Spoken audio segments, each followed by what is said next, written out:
जीवन संगनी होने का कैसे साथ दिया। इसमें उन्होंने बताया कि हरिवंश शाह जी जो थे जिन्हें अपने निजी और सार्वजनिक जीवन की घटनाओं का इसमें क्या किया उल्लेख किया है, किंतु वे यह तय नहीं कर पाए कि वो किन बातों और घटना को बताऊं और किन्हें नहीं। इसलिए उन्होंने इसका नाम क्या लिखा, क्या भूलूं क्या मैं याद करूं।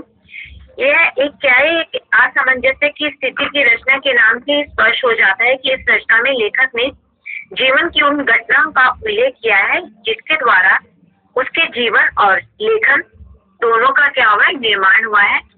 क्या भूलूं कि याद करूं में बच्चन जी ने अपने बचपन से लेकर अपनी पहली पत्नी श्यामा की मृत्यु तक अपने जीवन गाथा को स्थान दिया है।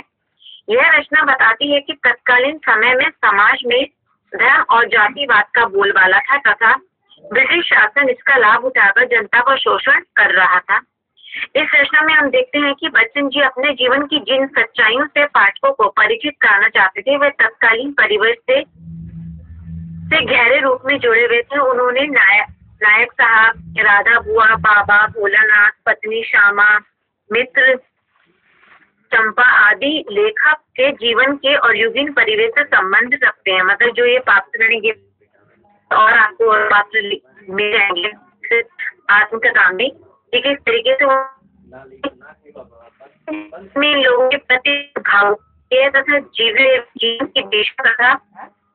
की दिशा तय करने में घटनाओं का प्रभाव स्वीकारते हैं। वो कहते हैं कि उनके जीवन में जो घटना घटित हुई उससे उनकी दिशा में क्या है, प्रभाव हुआ है। और वे इस स्थिति में हमें यह भी बताना चाहते हैं कि जो उनकी पत्नी की बीमारी के चलते उन्हें शारीरिक संयम भी रखना पड़ा तथा इसी विरह पीड़ा को उन्होंने मधुशाला में व्यक्त भी किया है, जिसका पता जब हम आत्मकथा पढ़ते हैं तो पता चलता है। उन्होंने स्वयं भी स्वीकार किया है कि यदि मैं आत्मकथा नहीं लिखता तो मेरा मन शांत नहीं होता। ठीक है। इस आत्मकथा में बच्चन जी ने बताया कि किस तरीके से उन्होंने आत्मीयता की रक्षा के लिए संघर्ष किया, जिसका जिक्र इस आत्मकथा में भी करते हैं। इस संघर्ष गाथा में लेखक ने अपने समय की उन सामाजिक, आर्थिक, धार्मिक, राजनीतिक तथा विसंगतियों का वर्णन किया है जिससे उन्हें टकराना पड़ा। इस संघर्ष में मुक्ति के लिए उनके परिवार की परंपराओं के प्रभाव ने उन्हें सहयोग दिया। मतलब उन्होंने कहा कि जब उन्हें इन सब परिस्थितियों से गुजरना पड़ा तो उस समय उनके परिवार ने उनका बहुत साथ दिया।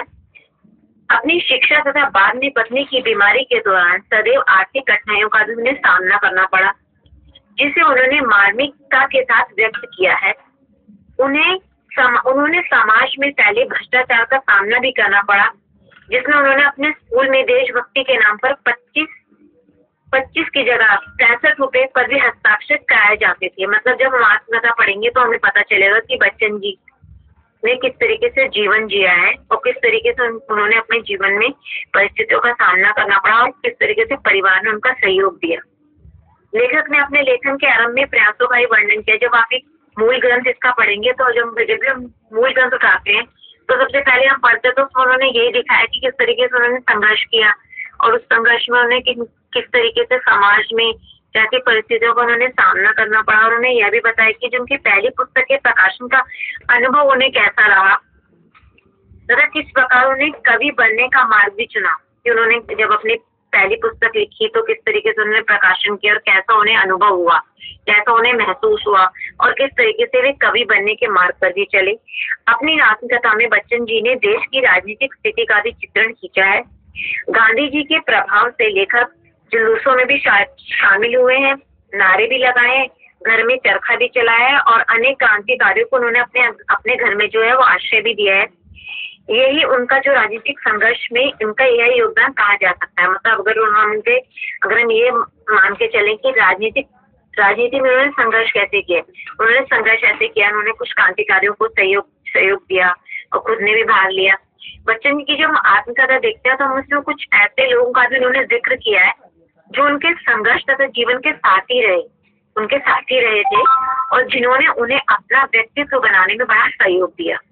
साथ ही कुछ ऐसे लोग भी थे जिनके नकारात्मक और सकारात्मक व्यवहार से लेखक को अपने जीवन की दिशा तय करने में मदद में मिली, जिसमें वो अपनी पत्नी का भी जिक्र करते हैं। वह कहते हैं कि अपनी पत्नी श्यामा के बारे में वह कहते हैं कि जिस तरह उसने संघर्ष और निर्माण में साथ दिया। वह सही मायनों में सच्ची मित्र थी। उसी के सहयोग से वे आगे बढ़ते गए तथा रचनात्मक व्यक्तित्व के निर्माण में भी मदद मिली। विपरीत परिस्थिति में भी उसने सदैव उनका हौसला बढ़ाया। बच्चन जी की अपनी आत्मकथा में भारतीय समाज में स्त्रियों की दशा और दिशा को अभिव्यक्त भी किया गया है। उन्होंने विषम परिस्थिति में पड़ी स्त्रियों की मदद भी की। वे स्त्री की मुक्ति के लिए आर्थिक स्वतंत्रता को महत्व देते हैं और वे यह भी मानते हैं कि आदर्श प्रेम द्वारा ही जीवन को संतुलित किया जा सकता है। उन्होंने स्त्रियों के सम्मान की भी वकालत की है। बच्चन जी ने क्या किया, समाज और राजनीति की तत्कालीन स्थिति एवं विकास पर विचार करते हुए बच्चन जी कहते हैं कि भारतीय समाज समंती मानसिकता और व्यवस्था से जुड़ा है, जिसमें सेवा कार्य करने वाले लोगों को स्वयं को इन सामंतों की प्रजा समझते हैं तथा कुछ प्राप्त करने की आशा में इन सामंती परिवारों से उनकी विपन्नता में भी चिपके रहते हैं। इसका मूल कारण है गरीबी और औपनिवेशिक मानसिकता की गुलामी के कारण सामंती ढांचा भी पूरी तरह टूट नहीं पाया था। समाज में कुछ बदलाव आया जिससे प्रत्येक जाति, समुदाय, धर्म की कुछ विशिष्ट परंपराएं बदली जो भारतीय समाज में अनिवार्य हो गई। बच्चन जी ने कुछ जगह भारतीय समाज में जाति प्रथा तथा छुआछूत के कारण पड़ने वाले दुष्परिणामों की भी चर्चा की है। उन्होंने स्त्री पुरुष संबंधों, स्त्री के जीवन और चरित्र, मनुष्य की वेदना और आदि पर भी अपना दृष्टिकोण स्पष्ट किया है। बच्चन जी ने अपनी आत्मकथा में राजनीतिक परिवेश तथा राजनीतिज्ञों की भी चर्चा की है। ठीक है, इसमें जो आपकी पूरी जो सिलेबस में आत्मकथा है उसमें जो कुछ अंश है उसमें यही जिक्र हमें देखने को मिलता है। मेन जो वो चर्चा करते हैं अपनी पत्नी के बारे में चर्चा करते हैं कि किस तरीके से हर परिस्थिति में उनकी पत्नी ने उनका साथ दिया और एक सच्ची मित्र भी साबित हुई। बाकी आप लोगों ने कुछ पढ़ा है इसके बारे में तो आप थोड़ी चर्चा कर सकते हैं, अपने विचार रख सकते हैं। हेलो जी मैम। हेलो, हाँ बोलिए, हमारे बोलिए। हाँ मैम, जो आप बताए मैम वही सब पढ़े हैं और इसमें ये भी दिया है कि जो इनके आत्मकथा थी उनकी क्या बोलूं क्या याद करूं, वो 2 खंडों में विभक्त है। जिसमें पहले खंड उन्होंने अपने जीवन मतलब आत्मकथा में शामिल किया है और उनकी पत्नी की मृत्यु हो गई थी। उसके बाद उन्होंने उसे लिखना बंद कर दिया था। उनके जीवन में बहुत सारी आर्थिक तंगियां थी, जिसके कारण वो 65 समय प्रथम बार जो है उनकी पत्नी की मृत्यु के बाद ही उनके जीवन में बहुत सारी आर्थिक तंगियां थी। तो 65 रुपए में वो मासिक तनख्वाह पे काम किए थे। उसके बाद वो एक पत्रिका में ही काम करने किए गए थे। पत्रिका में बिना तनख्वाह के वो काम करते थे और जिससे उनको निकाल दिया गया था बिना तनख्वाह के। तो इसके कारण भी वो मानसिक रूप से वो शोषित थे और वो ये आर्थिक राजनीतिक भ्रष्टाचार से भी जो है उनका नाम जुड़ा था, जिससे वो मतलब पूरी तरह से टकरा चुके थे, लेकिन उनसे वो बाहर नहीं निकल पा रहे थे। तो इससे निकलने में उनके परिवार की जो परंपरा थी वो मतलब उनके सहयोग से वो उस चीज से वो बाहर निकल पाए थे। और जो है ये जो जीवनी है ये जो आत्मकथा था क्या याद करूं, इसमें उन्होंने अपने मतलब ये पहला खंड था, तो इसमें उन्होंने अपने जीवन के जो पहला प्रथम जो चरण होता है उन सब से आधारित वो लिखे हैं। जैसे कि उनके जीवन, परिवार, शिक्षा, परिवेश आदि की घटनाओं का उल्लेख इसमें मिलता है। और ये कहते हैं कि इनके जीवन पर सबसे अधिक प्रभाव बचपन में ही पड़ा था। बचपन के समय के प्रभाव को ये अभी तक भूल नहीं पाए हैं। इनके जीवन में बहुत सारी घटनाएं मतलब घटित हुई है और इन जीवन के अनुभवों को उन्होंने इस आत्मकथा में शामिल किया है। और ये जो आत्मकथा लिखते हैं तो ये आत्मकथा के शुरू में ये फ्रांसीसी लेखक के एक पंक्तियां है, उससे वो स्टार्ट करते हैं अपने लेखन को। इसमें वो लिखते हैं कि मैं स्वयं अपनी पुस्तक का विषय हूँ, मैं अपने दोस्त जब जीवन के सम्मुख रखने जा रहा हूँ। ऐसा करके ये जो है अपने लिखने का मतलब लिखने को आगे बढ़ते हैं।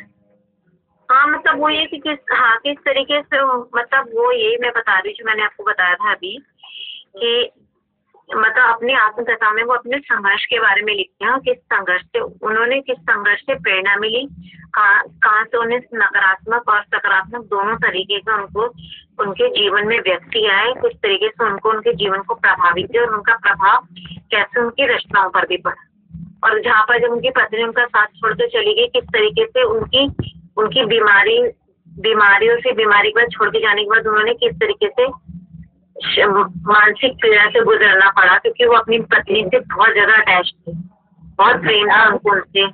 और मैम जो हम बोले कि जो पत्रिका में वो काम करते चांद पत्रिका थी, जिसमें उनको जब मतलब तनख्वाह नहीं दिया गया और उसे निकाल दिया गया, और मालिकों ने उनके साथ बहुत मतलब खराब से बात किया, तो वो उसका वर्णन है।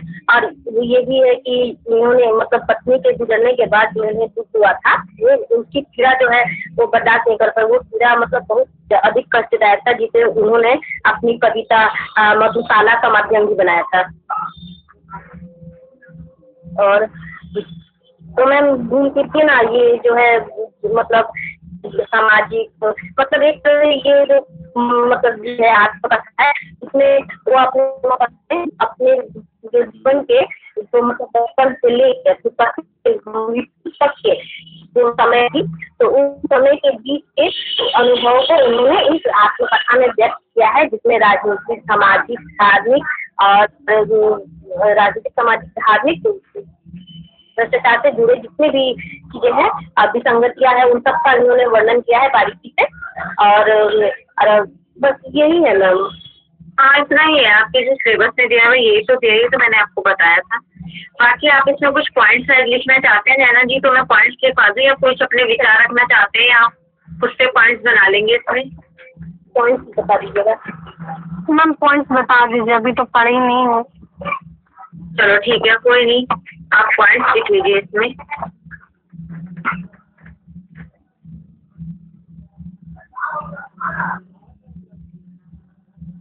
पहला पॉइंट लिखे,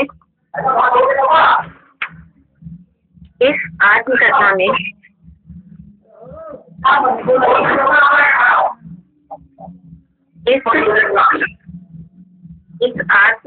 में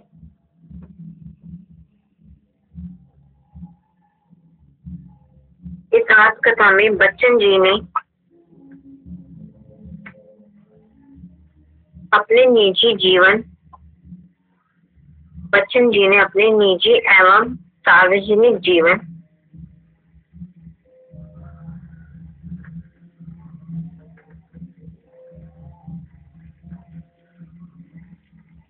की घटनाओं का उल्लेख किया है। बच्चन जी ने के बाद क्या है? अपने निजी एवं सार्वजनिक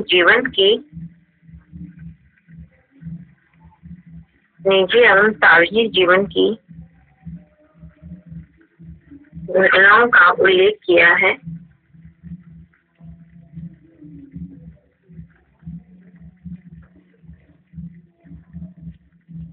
किंतु वे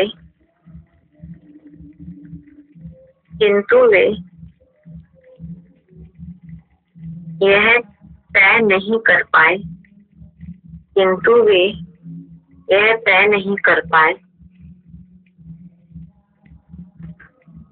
कि इन बातों घटनाओं को बताऊं। मैम तय नहीं कर पाए, क्या बोले उसके बाद? तय नहीं कर पाए कि किन बातों घटनाओं को बताऊं और किन्हें नहीं।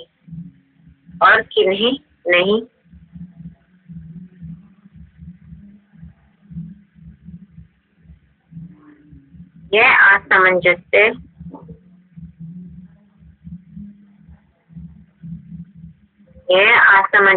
की स्थिति। मैम असमंजस की बात है। स्थिति की स्थिति रचना के नाम से ही स्पष्ट है।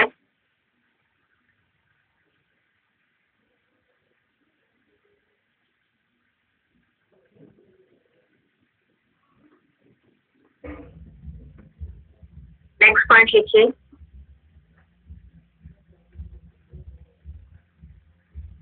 नेक्स्ट पॉइंट है, इस रचना में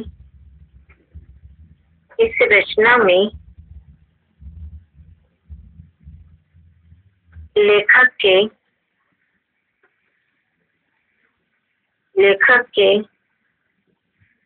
जीवन की उन घटनाओं का उल्लेख है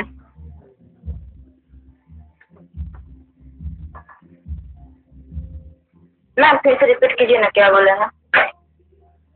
इस रचना में लेखक के जीवन की उन घटनाओं का उल्लेख है जिनके द्वारा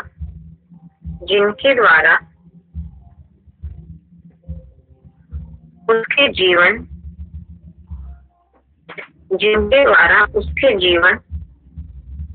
और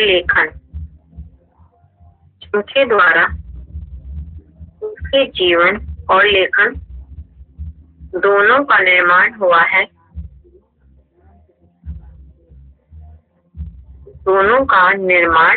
है।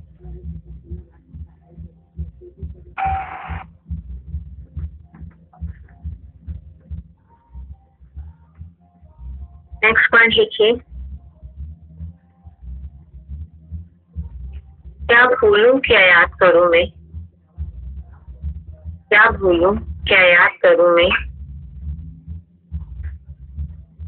बच्चन जी ने अपने बचपन से लेकर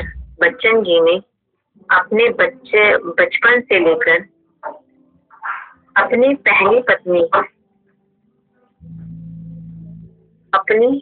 पहली पत्नी श्यामा की मृत्यु तक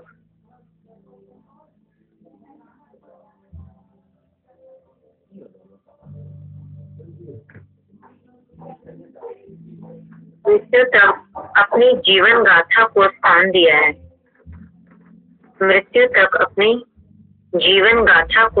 दिया है।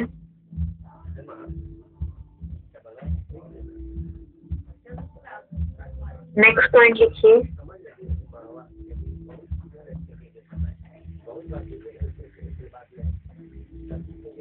यह रचना बताती है कि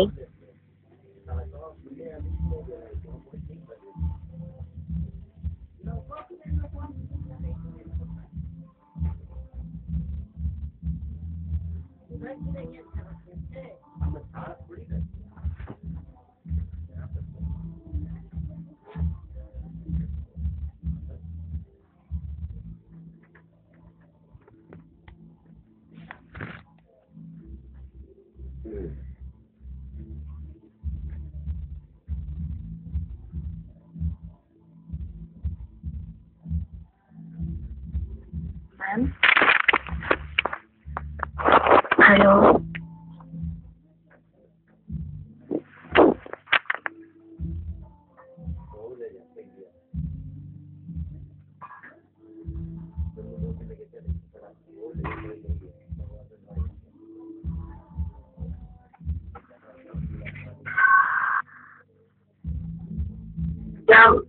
कहाँ तक लिखे बेटा आपने? यह रचना बताती है कि तत्कालीन समय में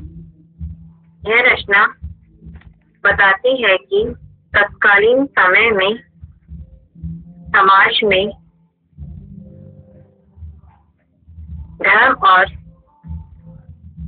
में धर्म और जाति का बोलबाला था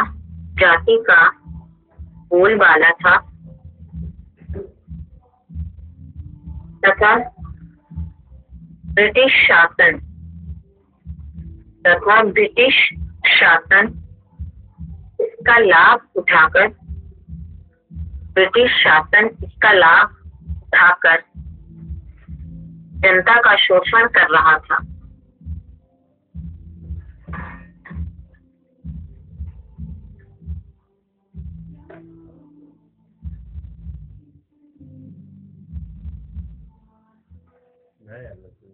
नेक्स्ट पॉइंट लिखिए।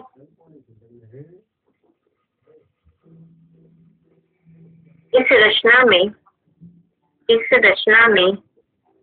बच्चन जी अपने जीवन की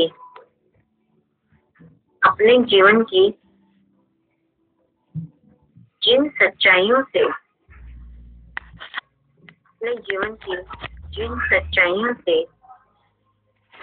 पाठकों को परिचित कराना चाहते हैं,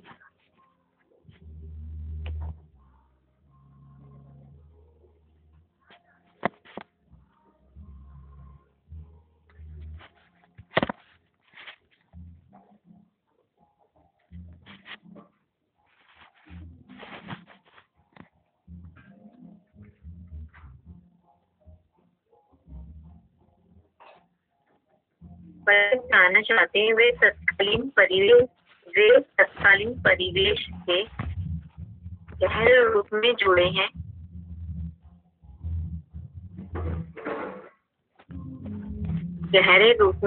हैं।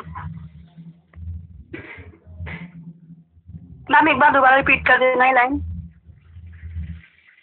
इस रचना में बच्चन जी ने अपने जीवन की जिन सच्चाइयों से पाठकों को परिचित कराना चाहते हैं, वे तत्कालीन परिवेश से गहरे रूप में जुड़ी हैं।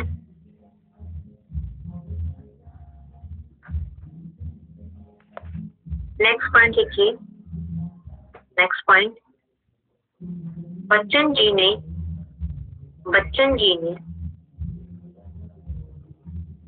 इस कृति में बताया है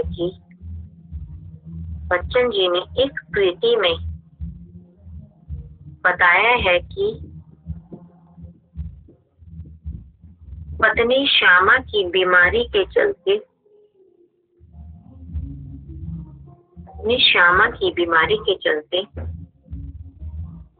उन्हें शारीरिक संयम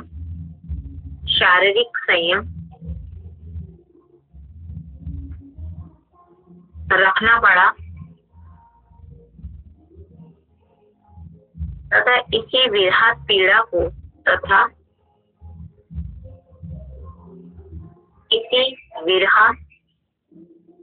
को उन्होंने मधुशाला में व्यक्त किया है।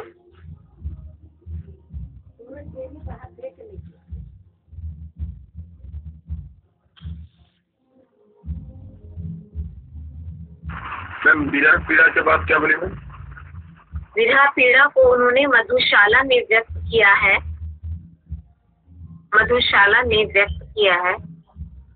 जिसका पता इस आत्मकथा से चलता है।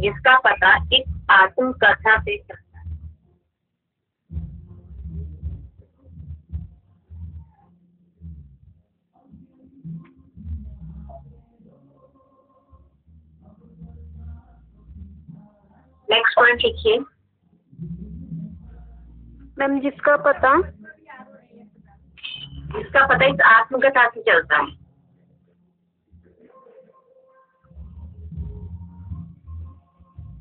Hello ma'am.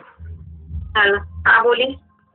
हाँ मैम, इसको ऐसे अगर लिख दे तो जैसे कि जो पढ़े हैं उनको तो पता है कि जैसे उनकी कविता है मधुशाला, जो नहीं पढ़े हैं तो उनको तो नहीं पता हो ना कि मधुशाला क्या है। तो ऐसे भी सकते ना, इस दैनिक पीड़ा को उन्होंने अपनी कविता मधुशाला में व्यक्त किया है। हाँ, आप अपने अगर आपको चेंजेस करना चाहते हैं तो चेंजेस कर लीजिए। मैं तो आपको पॉइंट्स वाइज इसलिए लिखा रही हूँ ताकि आपको टॉपिक क्लियर हो जाए। फिर आप अपने हिसाब से इसको चेंज कर सकते हैं, पॉइंट्स को जैसे भी चेंज करना चाहे कर सकते हैं। मैम ध्यान दें, क्योंकि मैम पढ़ा है उसको पता है कि मधुशाला क्या है, नहीं पढ़ा है तो शायद नहीं लिखा। बच्चन जी की मधुशाला तो इतनी फेमस है कि अधिकतर सभी ने पढ़ा ही होगा। ठीक है, चलिए कोई नहीं, लिखिए, नेक्स्ट लिखिए आप। बच्चन जी ने, नेक्स्ट पॉइंट है, बच्चन जी ने आप अपने अस्तित्व की रक्षा के लिए संघर्ष किया। बच्चन जी ने अपने अस्तित्व की रक्षा के लिए संघर्ष किया।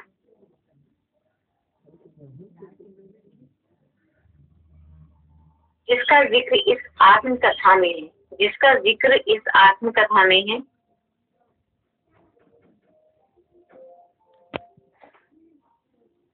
मैम मिला फिर से बोलिएगा मैम। बच्चन जी ने अपने अस्तित्व की रक्षा के लिए संघर्ष किया, जिसका जिक्र इस आत्मकथा में है। मैम आवाज नहीं आ रही है मैम। बेटा आवाज नहीं आ रही है, एक मिनट, इसका अब आ रही है? जी मैम। हेलो, अब आ रही है? जी मैम। जी ठीक है, ठीक है, मैं बोलती दोबारा ये पॉइंट। बच्चन जी ने अपने अस्तित्व की रक्षा के लिए संघर्ष किया, जिसका जिक्र इस आत्मकथा में है। नेक्स्ट पॉइंट, लेखक ने अपने समय की, लेखक ने इस समय की उन सामाजिक, आर्थिक,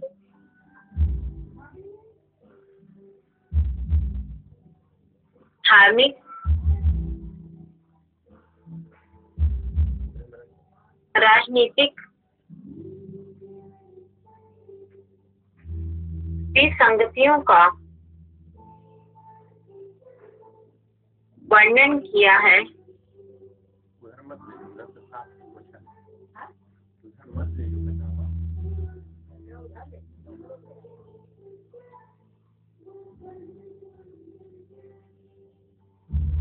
जिनसे उन्हें टकराना पड़ा, जिनसे उन्हें टकराना पड़ा।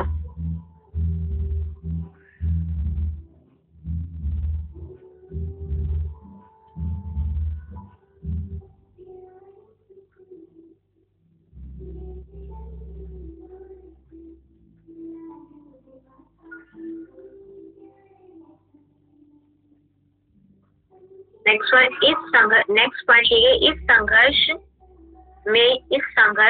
संघर्ष में मुक्ति के लिए, इस संघर्ष में मुक्ति के लिए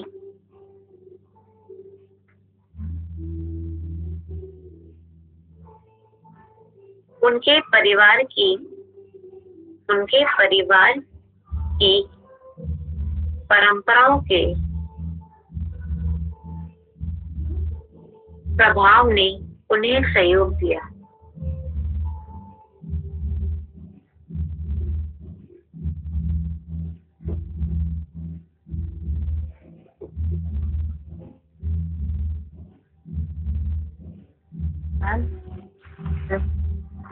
उन्हें सहयोग दिया बोली ना? हाँ, सहयोग दिया।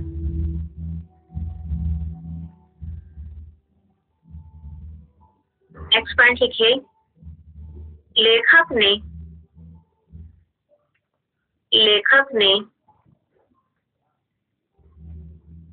अपने लेखन के आरंभिक प्रयासों का भी वर्णन किया है। अपने आरंभिक प्रयासों का भी वर्णन किया है। क्या बोले मैम? क्या का वर्णन किया है? आरंभिक प्रयासों का, जो जब उन्होंने प्रारंभ किया था, लेखन लिखना शुरू किया था, तो किस तरीके से उन्होंने प्रयास किए हैं लेखन में, इसका वर्णन भी इनकी आत्मकथा में देखने को मिलता है। लेखक ने अपने लेखन के आरंभिक प्रयासों का भी वर्णन किया है। आरंभिक प्रयासों का भी वर्णन किया है और यह बताया है कि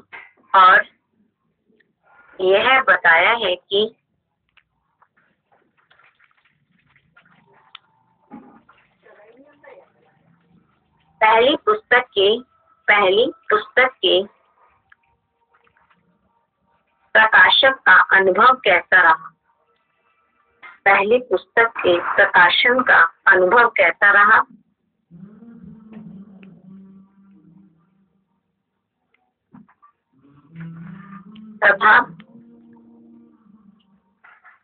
तथा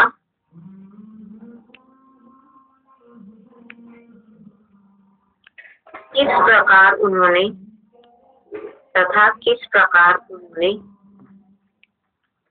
कवि बनने का मार्ग चुना?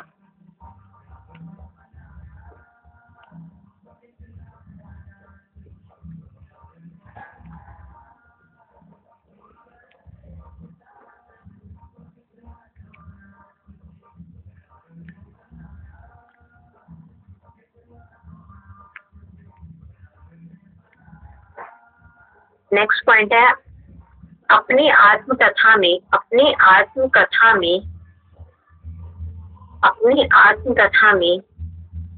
बच्चन जी ने देश की राजनीतिक स्थिति का चित्र भी खींचा है।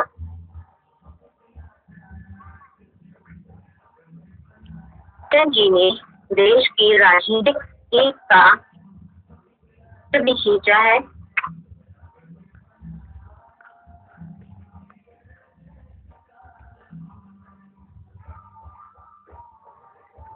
गांधी जी के प्रभाव से लेखक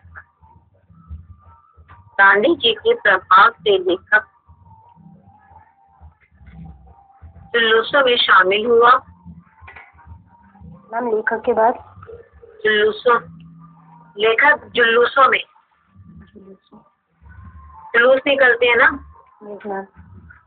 रैली जो होती है, में शामिल हुआ, नारे लगाए,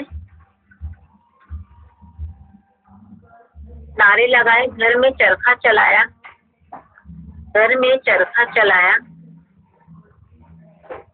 अनेक क्रांतिकारियों को अपने घर में आश्रय दिया।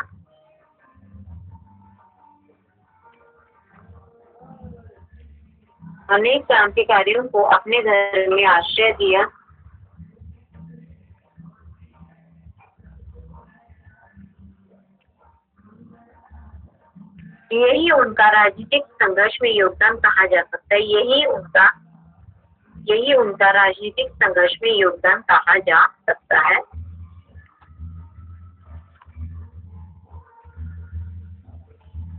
नेक्स्ट पॉइंट लिखिए, बच्चन जी ने अपनी आत्मकथा में भारतीय समाज में स्त्रियों की दशा और दिशा को अभिव्यक्त किया। मैम भारतीय समाज में स्त्रियों की दशा, बच्चन जी ने अपनी आत्मकथा में भारतीय समाज में स्त्रियों की दशा और दिशा को अभिव्यक्त किया है।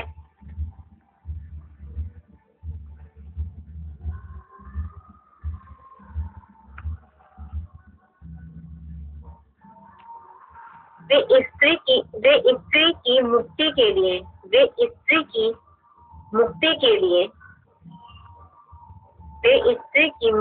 लिए आर्थिक स्वतंत्रता को महत्व देते हैं।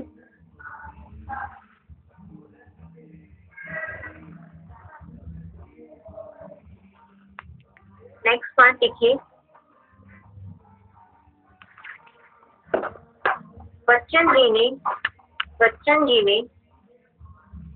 कुछ जगह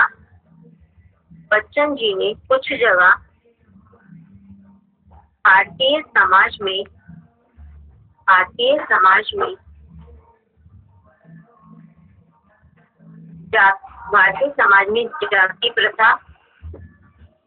जाति प्रथा और छुआछूत के कारण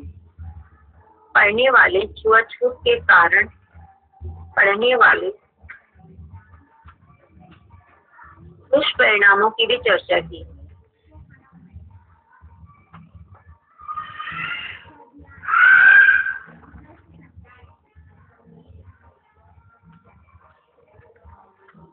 ठीक है, ये अपने पॉइंट्स आपके बन जाते हैं और जब आप इसमें आप पढ़ोगे तो कुछ पॉइंट आप अपने तरफ से ऐड करना चाहे तो कर सकते हैं, लेकिन जितना सिलेबस में दिया हुआ उसमें ये सब हमें देखने को मिलता है कि किस तरीके से उन्होंने जीवन में जो भी संघर्ष किया है, कैसी परिस्थितियां रही हो, किस तरीके से उनकी पत्नी ने उनका साथ दिया, ये सब इसमें भी देखने को मिलता है।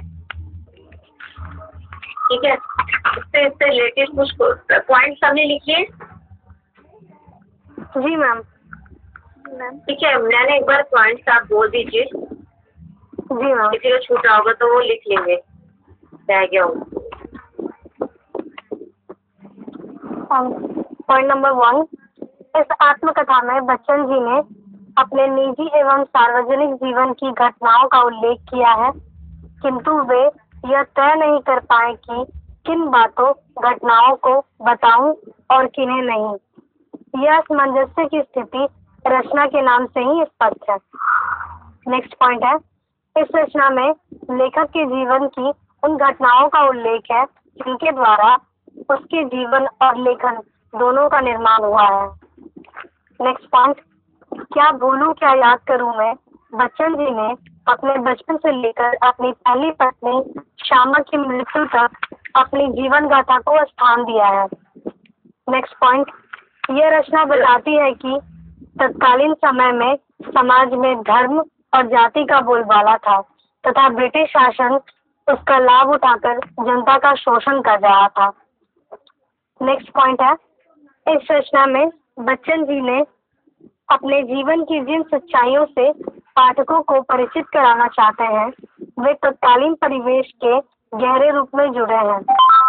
नेक्स्ट पॉइंट, बच्चन जी ने इस कृति में बताया है कि पत्नी श्यामा की बीमारी के चलते उन्हें शारीरिक संयम रखना पड़ा तथा इसी पीड़ा को उन्होंने मधुशाला में व्यक्त किया है। यह मधुशाला सिंगल इन्वर्टेड कॉमा में होगा, जिसका पता इस आत्मकथा से चलता है। नेक्स्ट पॉइंट, बच्चन जी ने अपने अस्तित्व की रक्षा के लिए संघर्ष किया जिसका जिक्र इस आत्मकथा में है।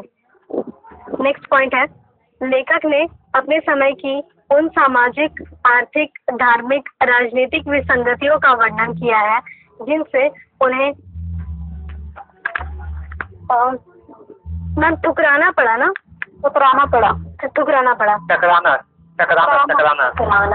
अच्छा हाँ, टॉक अच्छा हो गया, सॉरी।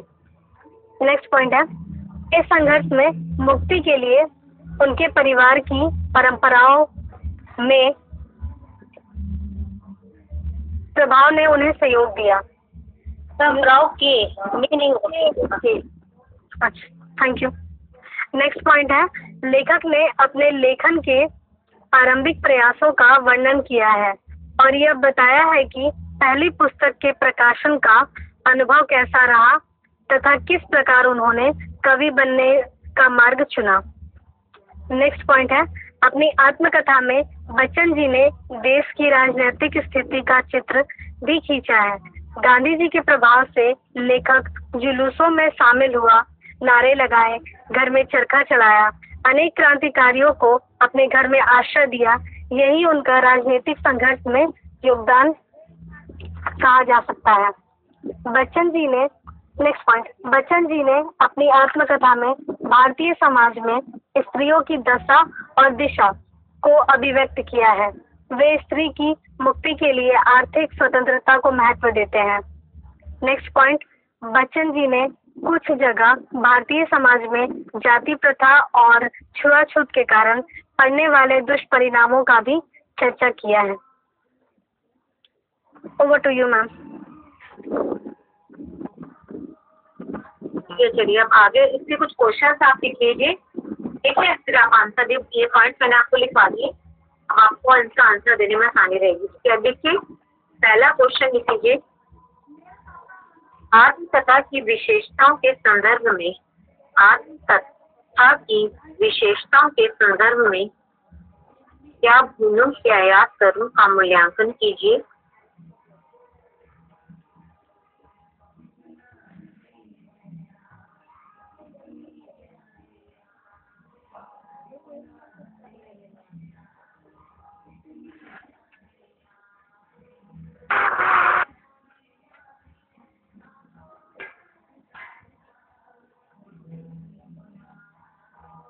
नेक्स्ट क्वेश्चन लिखिए। क्या भूलूं क्या याद करूं? नहीं। मैं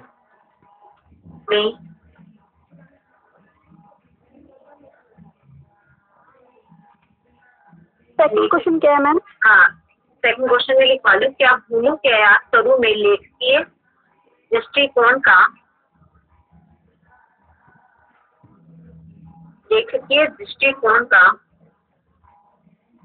विवेचनात्मक उल्लेख कीजिए। लेखकीय दृष्टिकोण का विवेचनात्मक उल्लेख कीजिए।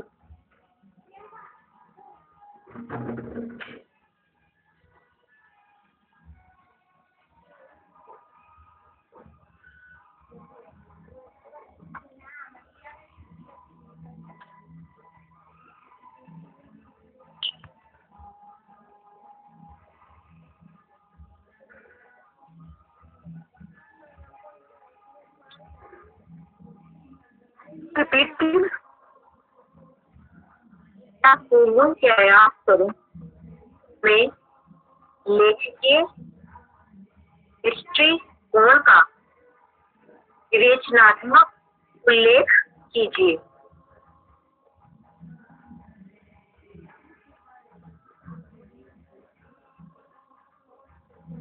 Thank you ma'am. इस तरीके से आपके क्वेश्चन बन जाते हैं। नेक्स्ट हम टॉपिक करते हैं वापस किन्नर देश की ओर। एक आत्मकथा, जब आप आत्मकथा और ये जीवनी पढ़ेंगे तो ऐसा कुछ है नहीं कि आपको समझाया। जब आप पढ़ेंगे तो आपको समझ में आ जाएगा। तो कुछ बहुत सहज भाषा में लिखी गई आत्मकथा। मैम आपकी आवाज कट रही है। एक मिनट, अब ठीक है? हेलो। हाँ मैम, हाँ मैम। ठीक ना, मैं कह रही हूँ बहुत सहज और सरल भाषा में लिखी गई आत्मकथा है। जब आप इसको पढ़ेंगे तो आपको समझ में आ जाएगा कि रचनाकार क्या कहना चाह रहा है और जीवनी में जो भी पॉइंट्स आपके बनते हैं वो मैंने लिखवा दिए। अब हम आगे बात करेंगे किन्नर देश की ओर। एक यात्रा वृत्तांत है। यात्रा वृत्तांत आपको पता है कि हम कहीं जो यात्रा करते हैं उसके बारे में लिखना। यात्रा वृत्तांत अन्य विधाओं की तरह आधुनिक काल की आधुनिक काल में ही हिंदी साहित्य में आया है। ठीक है, इसमें यात्रा वृत्तांत में किन्नर देश की और जब हम लेखक जाता है उसकी यात्रा का वर्णन किया कि किस तरीके से उस यात्रा में किस तरीके से दृश्य के सामने आए, उसने यात्रा की। तो इस यात्रा का वर्णन इस किन्नर देश की यात्रा के माध्यम से किया गया है। राहुल जी के रचनाकार है रघु, इन्होंने किन्नर देश की यात्रा लिखा है। उन्होंने क्या किया कि किन्नर देश में आवाज कट रही है आपकी। हेलो, अब ठीक है? हेलो। हाँ जी, हाँ मैम अब ठीक है। मैम ठीक है। एक सवाल था कि हाँ, बोलिए। किन्नर देश हाँ, से क्यों बोलिए। कहा गया है? इन्होंने यात्रा की है, इसमें आपका आंसर आपको यहाँ पे जाएगा। जैसे किन्नर, ये आपके पास पुस्तक है ना, पेज नंबर 7 निकालिए। जी मैम, बड़ी वाली की ना? इसका आंसर आपको पेज नंबर 7 में मिल जाएगा। अंडरलाइन कर लीजिए कि किन्नर देश में यात्रा वृत्तांत पुस्तक से लिया गया। किन्नर देश से अभिप्राय प्राचीन किन्नर जाति से आबाद उस पर्वत प्रदेश से है जो तिब्बती लद्दाख सीमा से मिला हुआ है। मिल गया पेज नंबर 7 में? जी मैम। हेलो। जी मैम, जी मैम। मैम पेज नंबर 7 में इसका आंसर मिल जाएगा आपको। ठीक है, अंडरलाइन भी कर सकते हैं, यहाँ से कर सकते हैं। किन्नर देश में यात्रा वृत्तांत पुस्तक से लिया गया है। किन्नर देश से अभिप्राय प्राचीन किन्नर जाति से आबाद उस पर्वत प्रदेश से है जो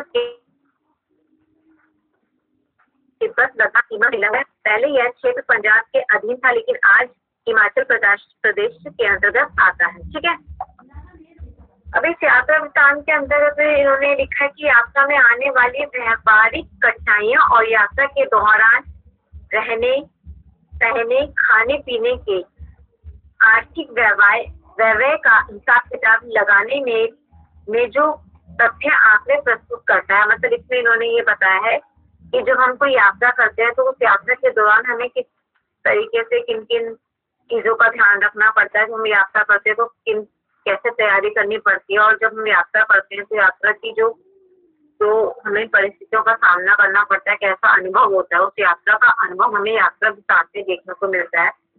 अब इसमें क्या किया राहुल जी ने क्या बताया कि अन्य यात्रा वृत्तांतों की तरह इसमें भी यात्रा मार्ग के आसपास के भौगोलिक क्षेत्र, जलवायु, वहाँ होने वाले वृक्षों, फलों, प्रदेश के झरने, नदियों, ऊपर खाबड़ रास्तों का वर्णन तो है ही, वहाँ के निवासियों के रहन सहन, वेशभूषा, लोक विश्वास, क्षेत्र, संस्कृति के भी चित्र इसमें हमें देखने को मिलते हैं।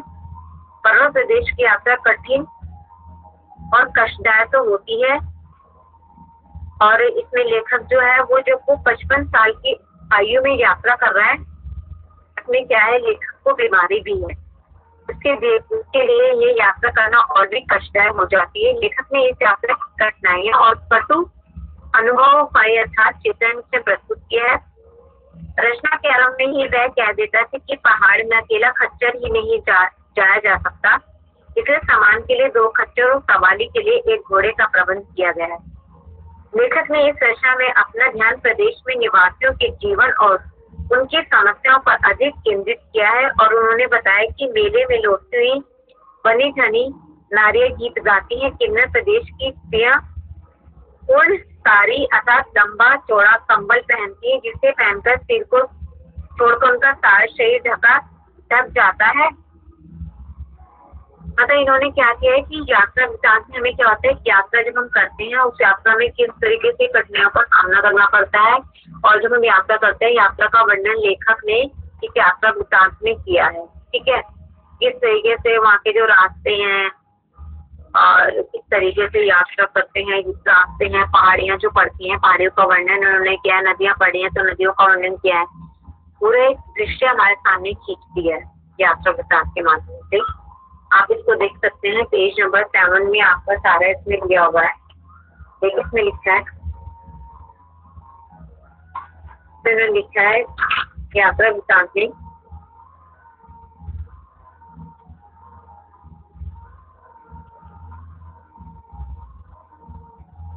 इन्होंने आपके पेज नंबर 10 खोल लीजिए। पेज नंबर 10 में आपकी जो भाषा शैली वाला क्वेश्चन है उसमें आप इसमें देख सकते हैं राहुल जी ने हेलो, हाँ बोलिए सर। एक तो मेरे को स्टूडेंट को कुछ इन्फॉर्मेशन देनी है। आज आपकी आखिरी क्लास है ना ये? जी सर। हाँ बोलिए सर। आपको आज स्टूडेंट्स जो सुन रहे हैं ना, मैं आपको ये बता रहा हूँ, आज एक तो आपकी आखिरी क्लास है मैडम की, हिंदी की क्लासें आपकी आज खत्म ओवर हो गई हैं, और आपको जो असाइनमेंट है अपने अपने जो आपका रीजनल सेंटर है, स्टडी सेंटर है, वो आपको डिपॉजिट कराने 31 अक्टूबर तक। और आपके जो पेपर होंगे वो 1 दिसंबर से आपके पेपर होंगे, और उसके लिए एग्जामिनेशन फॉर्म आपका जो है ना 2-4 दिन के अंदर 15 अक्टूबर तक वो अपलोड हो जाएगा। उस पर आपने एग्जाम फीस भरनी है अपने 4 पेपरों की, और प्लस में सेकंड ईयर की फीस एडवांस जाती है, वो भी आपको सभी स्टूडेंट्स को सेकंड ईयर की फीस भी भरनी है। अगर किसी को कुछ पूछना है तो वो पूछ सकता है अभी। सर सेकंड ईयर की फीस अभी से भरी जाएगी? एक तरह पूछेगा पहले। सर स्कूल के एग्जाम में ना फीस सबमिट की थी, लेकिन एग्जाम तो हुए नहीं, तो वो मुझे दोबारा से भरनी पड़ेगी या वही चली जाएगी? आपको वो फीस भरनी नहीं है, आपको वही फीस आगे एडजस्ट हो जाएगी। आपके दिसंबर में पेपर होंगे, आपको एग्जाम फीस नहीं भरनी। और सर एडमिशन भी हो सकता है? मैं सर इसमें एडमिट दोबारा से आएगा सर, या वही एडमिट से एग्जाम दे सकते हैं? नहीं, आपने पहले फीस भरी हुई है। सर एक्चुअली मेरा दूसरा कोर्स है पीजीडीटी का, तो उसका एग्जाम जो जून में होने वाला था वो तो अभी सितंबर से स्टार्ट है, तो वो घर में पापा ने मना कर दिया तो मैं अभी दे नहीं पाई, मैं दिसंबर में दूंगी। तो सर एडमिट तो मैंने निकाल लिया है, तो दिसंबर में वही एडमिट से एग्जाम दे दूंगी? नहीं, अब वो फीस भरनी पड़ेगी आपको। वो तो पेपर हो रहे हैं पीजीडीटी के, तो कल भी पेपर था। हाँ सर। हाँ, तो वो फीस आपने पेपर नहीं दिया ना, वो आपकी फीस एडजस्ट नहीं होगी, अब आपको दोबारा फीस भरनी है आपको। सर नोटिस में तो आया था कि जो नहीं दे पाएंगे वो दिसंबर में बिना फीस भरे दे सकते हैं। आपको तो नोटिस है मेरे, हाँ सर मेरे पास नोटिस है, हमारे स्टडी सेंटर में मैम ने शेयर किया था नोटिस।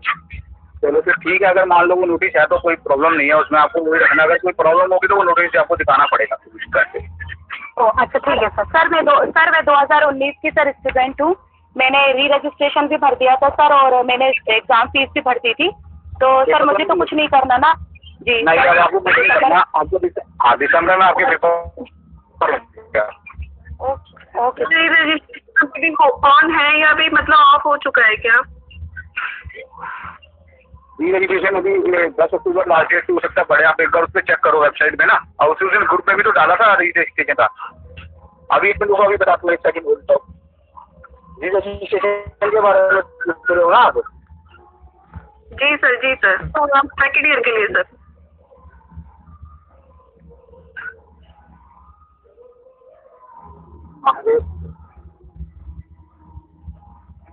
सेकेंड ईयर का ना खाता? हाँ जी सर, हाँ जी। आपने भरी कितनी फीस है क्या? नहीं सर, एक्चुअल में मेरी ना तबीयत खराब थी तो मैं नहीं कर पाई। मैं काफी टाइम से थोड़ा प्रॉब्लम में फेस कर रही थी, तो कोरोना की वजह से मैं नहीं जा पाई। हाँ वेट करें, कुछ काम बता रहा हूँ मैं आपको।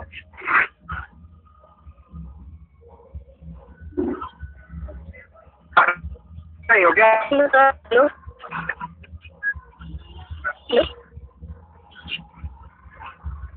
आप किसी ग्रुप में नहीं, हेलो ग्रुप में डाला था ना ये रजिस्ट्रेशन की?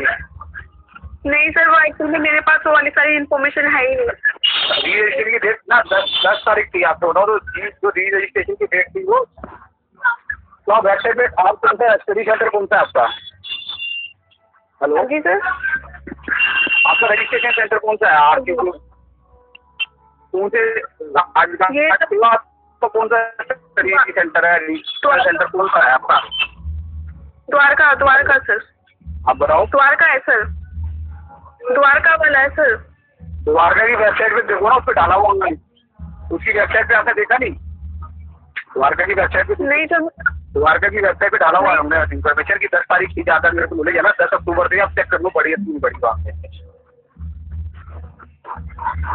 सर एक बार ये लिंक शेयर कर दोगे, क्योंकि मुझे शायद नहीं पता है ना इस बारे में। मैंने अभी ज्वाइन किया है दोबारा से ये। अरे आप ना आप है ना वेबसाइट पे चेक करो ना, इग्नू की वेबसाइट है, उससे सारी इन्फॉर्मेशन डाली जा रही है साथ साथ ही, री रजिस्ट्रेशन की और उसकी ना सारी इन्फॉर्मेशन वहाँ पे है। 10 अक्टूबर लास्ट डेट, चेक करूँगी।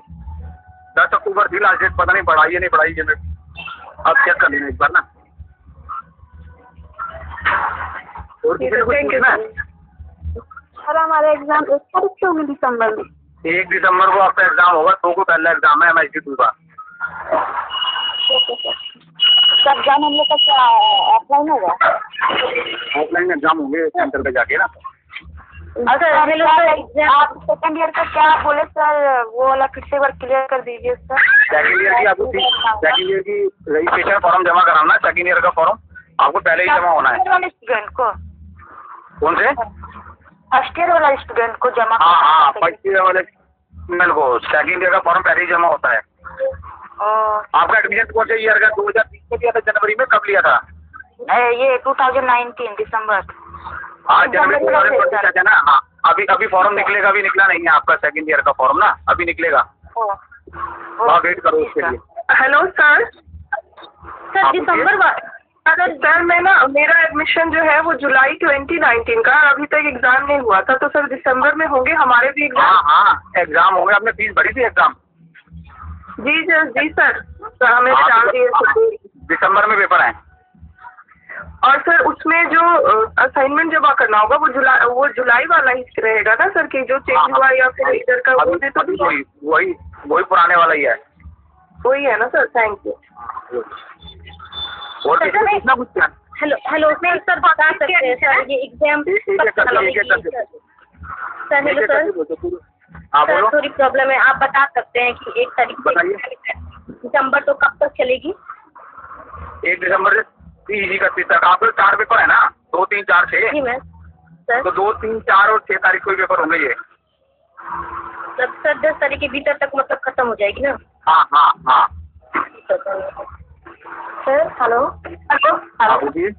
हाँ जी सर, करना होता है ठीक है ना, एक पर्सन पूछे ना आपको, एक स्टूडेंट बताओ कौन पूछ रहा है?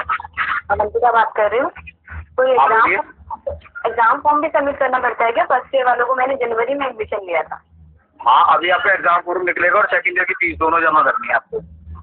अच्छा, तो एग्जाम फॉर्म पहले ही अभी कब तक निकलेगा? मतलब कुछ हमें नोटिफाई हो अभी जाएगा? 15 के बाद निकल जाएगा। आप चेक भी करते रहो वेबसाइट पे, इग्नू की वेबसाइट पे ना। नहीं, बस असाइनमेंट भी सब सर, एग्जाम फॉर्म फिल करना है और एक असाइनमेंट सबमिट करना है। हाँ, और सेकंड ईयर की फीस जमा करानी है। हाँ, और ये जो असाइनमेंट 30 तारीख को है ना, इसके नाम से 30 अक्टूबर। 31 अक्टूबर।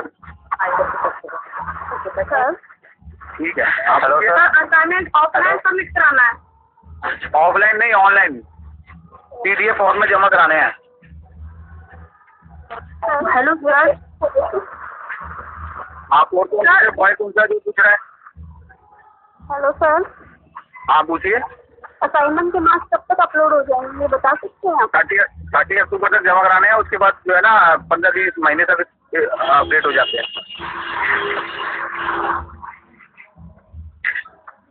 सर, जिन लोगों का एडमिशन अभी हुआ है, तो जिन लोगों के एग्जाम जून जुलाई में है, जैसे कुछ और बच्चे हैं, तो उनका कुछ पता चल सकता है उनकी क्लासेस या कुछ भी हिंदी की कैसे क्या उनका यही सब अब तो हो रही है। अब बस आज आखिरी है ये। अभी तो आखिरी है, लेकिन जो इससे नेक्स्ट सेमेस्टर के बच्चे हैं, सेकंड ईयर वाले कह रहे हो? कौन से कह रहे हो आप? कौन सा बोलना चाहते हो? फर्स्ट ईयर के सर, जो उनके अभी हमारे तो दिसंबर में हो जाएंगे ना एग्जाम, जिनके जून जुलाई में होंगे एग्जाम। हाँ, तो उनकी अभी क्लासेस थोड़ी लगेंगी। उनके पेपर तो अगले साल होंगे ना, जिनका जून जुलाई का एडमिशन है। अभी जिनके एडमिशन अभी चल रहे हैं, उनकी बात कर रहे हो ना? हाँ जी।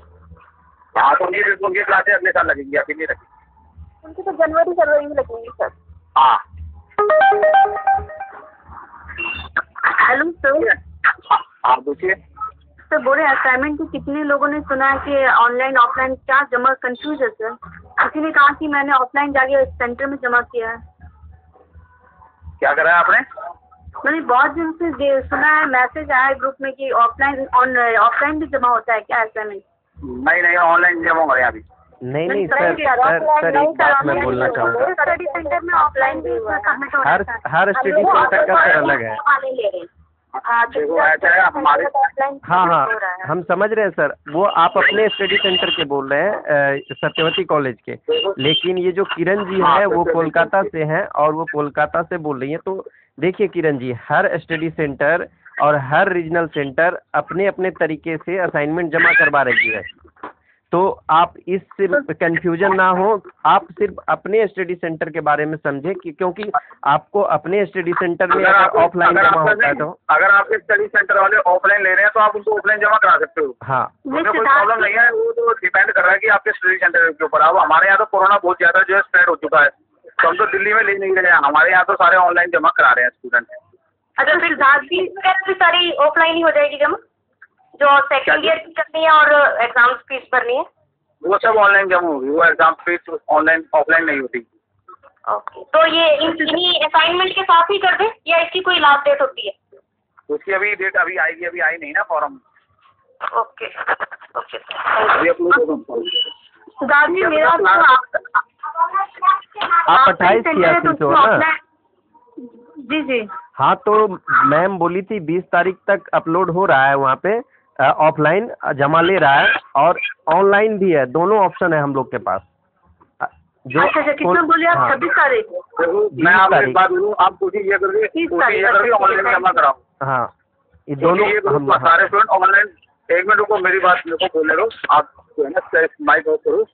एक तो सारे स्टूडेंट जितने भी है ना, कोशिश करो कि ऑफलाइन ही कराने की जाने की जरूरत नहीं है, ऑनलाइन ही जमा कराने की कोशिश करें। देखिए प्रॉब्लम ज्यादा है इस वक्त। आप वहाँ जाओ और कुछ किसी को हो जाए या किसी को कुछ है उससे हो जाए तो थोड़ा सा आप जाने से बचे क्लास थोड़ी सी।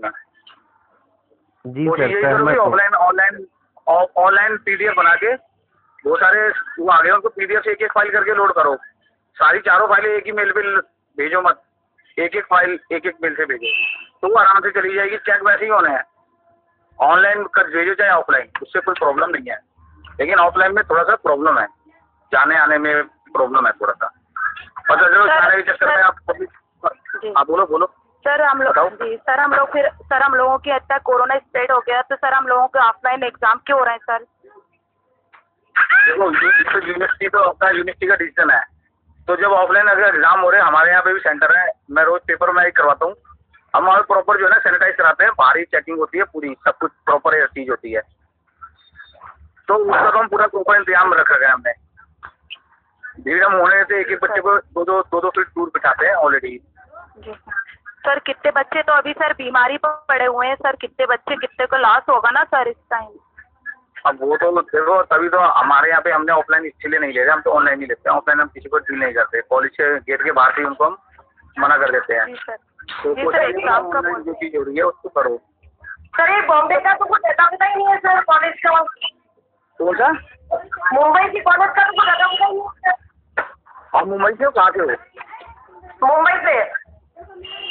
नहीं तो आगे तुमसे सेंटर मुंबई क्या सेंटर का कॉलेज का सेंटर का सर ये मुलुंड में है हमारा।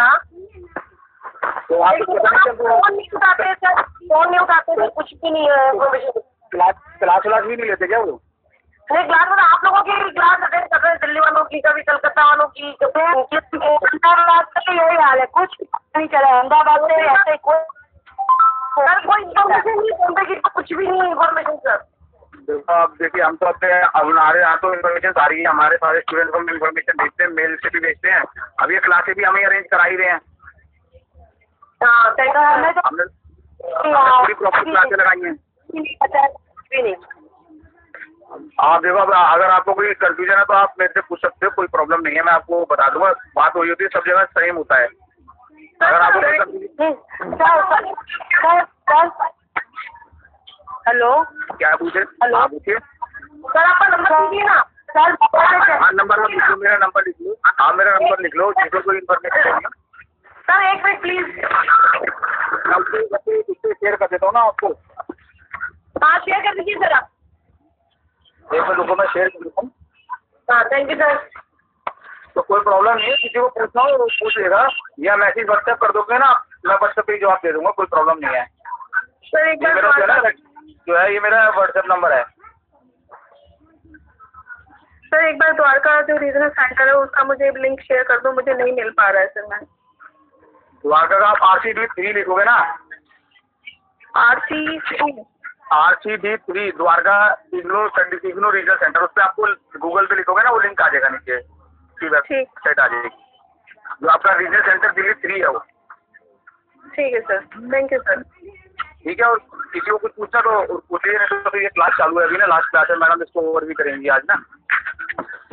सर आपने कौन नंबर दिया है आप बता दें। मैंने अभी ये शेयर करा ना अपना नंबर इसी पे, चैट बॉक्स पे।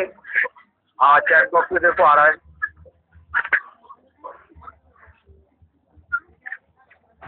और अगर मान लो किसी को आपको सर हम लोगों की फाइनल ईयर की भी सर ऐसी क्लास लगेंगी?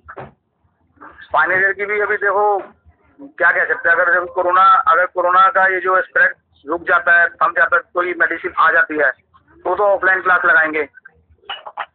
जी सर। और अगर ऐसा नहीं होता है तो फिर हमारे को जो है फिर हम ऑनलाइन ही क्लास हम जो लगाएंगे इसको, जो है ना, ये डिपेंड सर मुझे रिक्वेस्ट थी सर रिक्वेस्ट थी सर, अगर फाइनल ईयर के एग्जाम दिसंबर, अगर हमारे फर्स्ट ईयर के एग्जाम दिसंबर में होंगे तो फिर फाइनल ईयर की क्लास कब से शुरू होंगी? फाइनल ईयर की क्लास आपकी जनवरी में शुरू हो जाएंगी, और फिर आपके जो है ना, नहीं आपका एडमिशन कौन सी ईयर का ये बताओ, 2020 का है जनवरी? नहीं सर, जुलाई 19। हाँ तो आपकी क्लासें अभी शुरू हो जाएंगी जनवरी में, फिर आपके पेपर फिर दोबारा जून में ही होंगे सेकेंड ईयर के। Thank you. ठीक है, हाँ मैडम आप क्लास शुरू कर सकते हैं। ठीक है सर।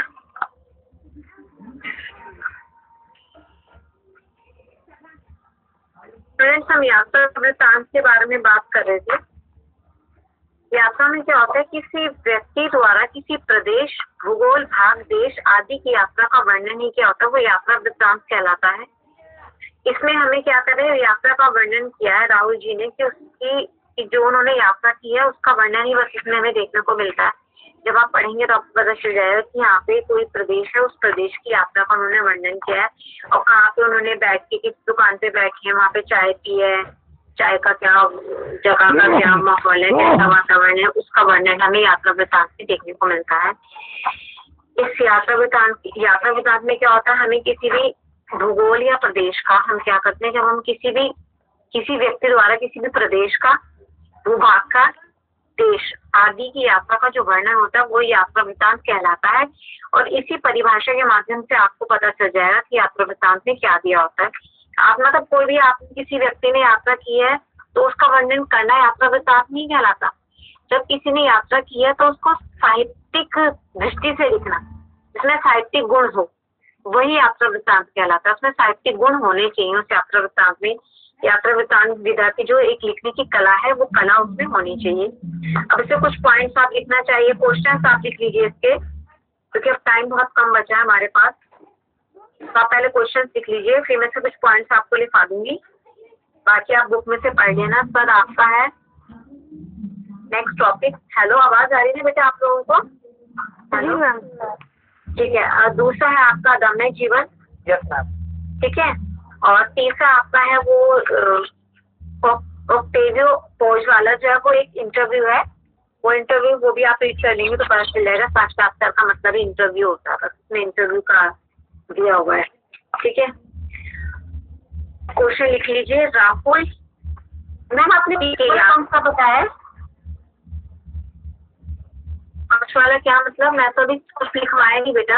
हेलो, तो अभी आपने 3 कुछ लिखवाया था ना, वो ले।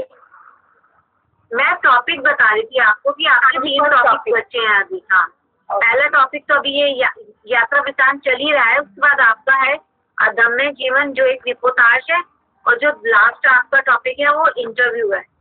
ठीक है। ठीक है। अब है किन्नर देश का जो यात्रा है उससे रिलेटेड क्वेश्चन आप लिख लीजिए, क्योंकि टाइम बहुत कम बचा है। मैम तो मेन पॉइंट लिखा दीजिए ना, क्वेश्चन तो हम बुक्स में से देख लेंगे। मेन पॉइंट रह गए तो फिर इंफॉर्मेशन क्लियर नहीं हो पाएगा। कुछ तीनों के मेन पॉइंट लिखवा दीजिए। हाँ ठीक है, मैं पॉइंट्स लिखवा देती हूँ। इंटरव्यू वाले में तो ऐसा जैसे कुछ खास नहीं है उसमें तो इंटरव्यू दिया हुआ है, वो आप पढ़ोगे तो आपको समझ में आ जाएगा कि इंटरव्यू के माध्यम से रचनाकार ने कौन से क्वेश्चन पूछे हैं और उनको क्या जवाब मिला है। सिर्फ इंटरव्यू में ये होता है कि इंटरव्यू वाले को क्वेश्चन दिया होगा, उनका आंसर दिया होगा बस। ठीक है, उसमें इतना कुछ पॉइंट्स लिखवाने की जरूरत नहीं। यात्रा वृत्तांत के कुछ पॉइंट्स आपको लिख लीजिए। पहले तो लिखिए यात्रा वृत्तांत की परिभाषा किसे कहते हैं। लिखिए किसी व्यक्ति द्वारा किसी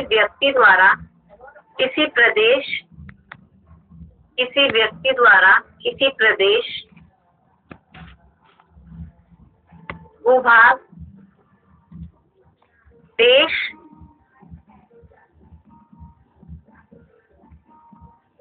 आदि की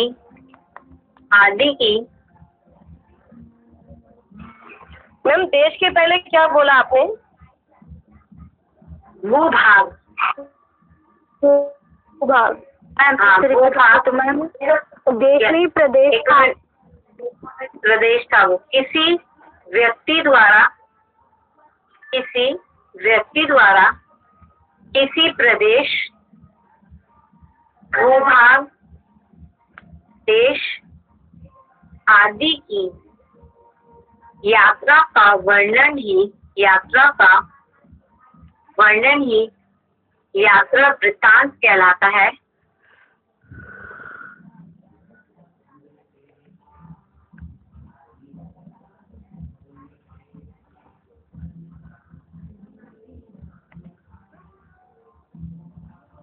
परंतु हर वर्णन यात्रा वृत्तांत नहीं बन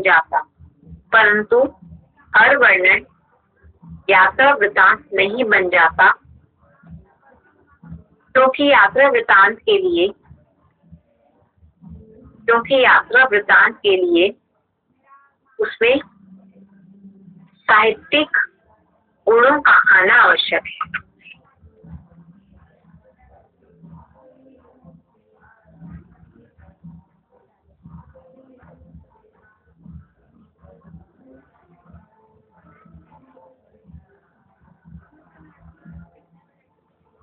गुणों के बाद क्या बोला ma'am?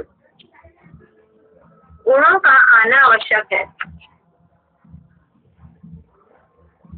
Thank you ma'am. Second point लिखिए, यात्रा वृत्तांत की तरह इसमें भी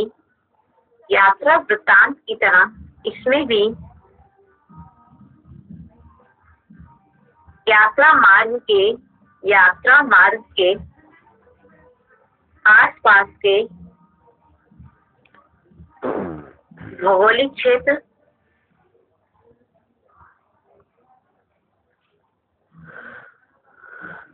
जलवायु,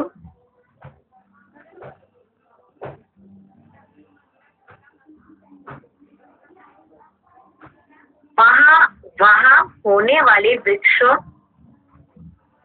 मैम क्लियर नहीं हुआ। जलवायु के बाद बोली वहाँ होने वाले वृक्षों, मतलब वहाँ होने वाले वृक्षों, फलों, प्रदेश के झरनों,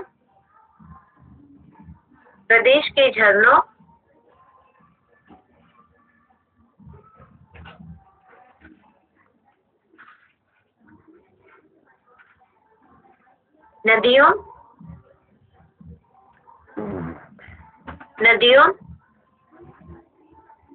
उबड़ खाबड़ रास्तों का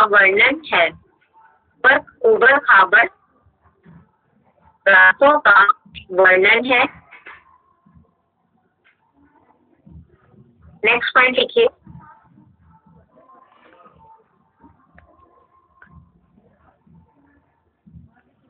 वहाँ के निवासियों के रहन सहन, वेशभूषा, लोक विश्वासों,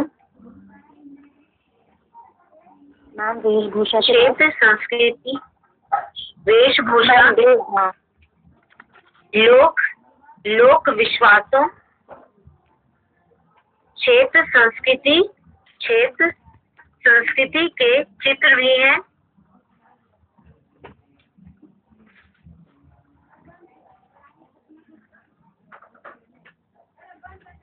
नेक्स्ट पॉइंट लिखिए,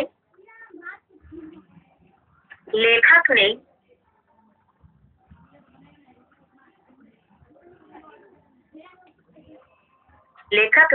इस यात्रा की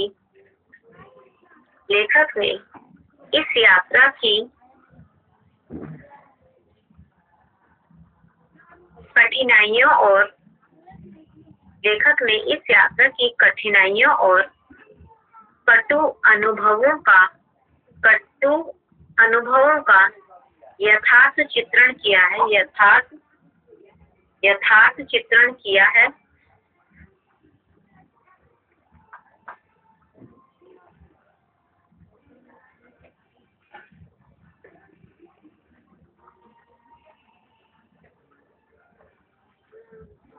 नेक्स्ट पॉइंट लिखिए, लेखक ने इस रचना में अपना ध्यान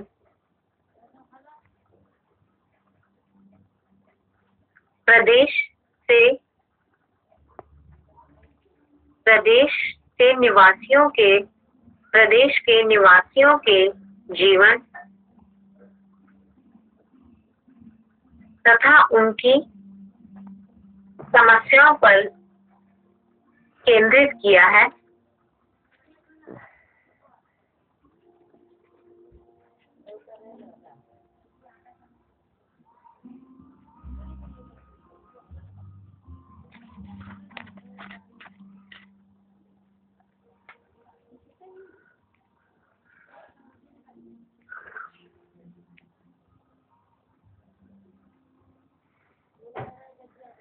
नेक्स्ट पॉइंट लिखिए,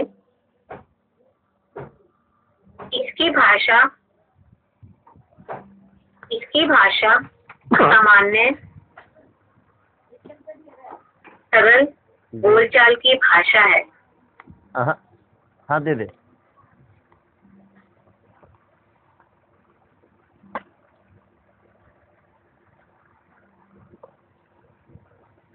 बोलचाल की भाषा है, पर साथ ही उसे पढ़कर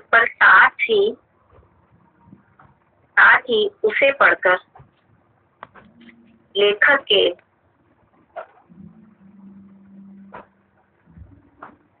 पंडिताय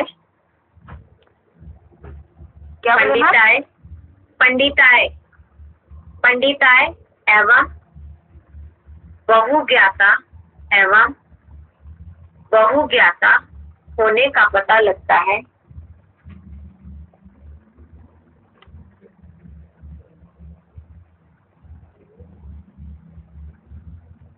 नेक्स्ट पॉइंट मैम होने का पता लगता है। नेक्स्ट पॉइंट लिखिए, इसमें ऐतिहासिक एवं पौराणिक संदर्भ तो हैं। इसमें ऐतिहासिक एवं पौराणिक संदर्भ तो हैं ही। प्रदेश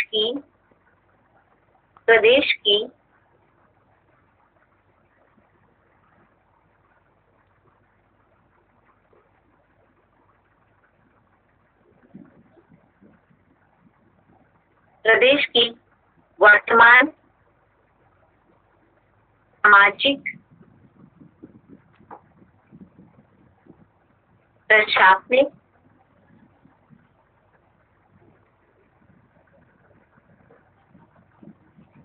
एवं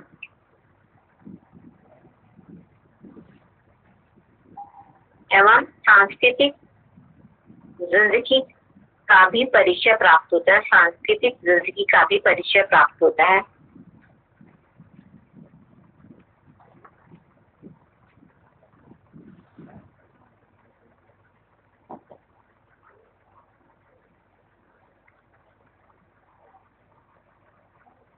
नेक्स्ट पॉइंट लिखिए, इस यात्रा वृत्तांत में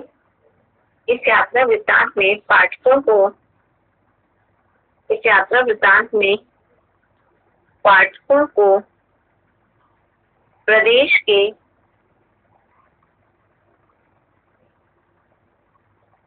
अतीत के इतिहास का बोध होता है।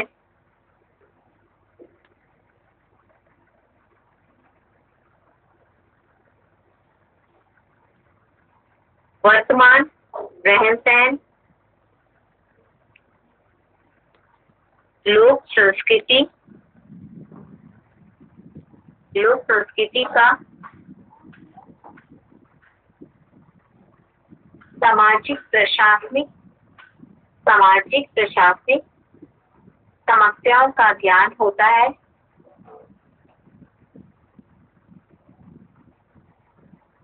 पुराणों और धर्म ग्रंथों की जानकारी मिलती है।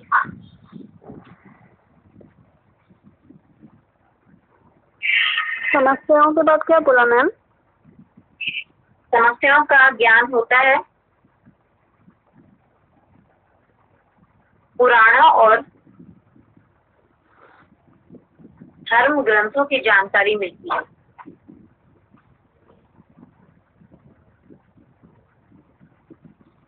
एक बार आप पॉइंट रीड कर दीजिएगा।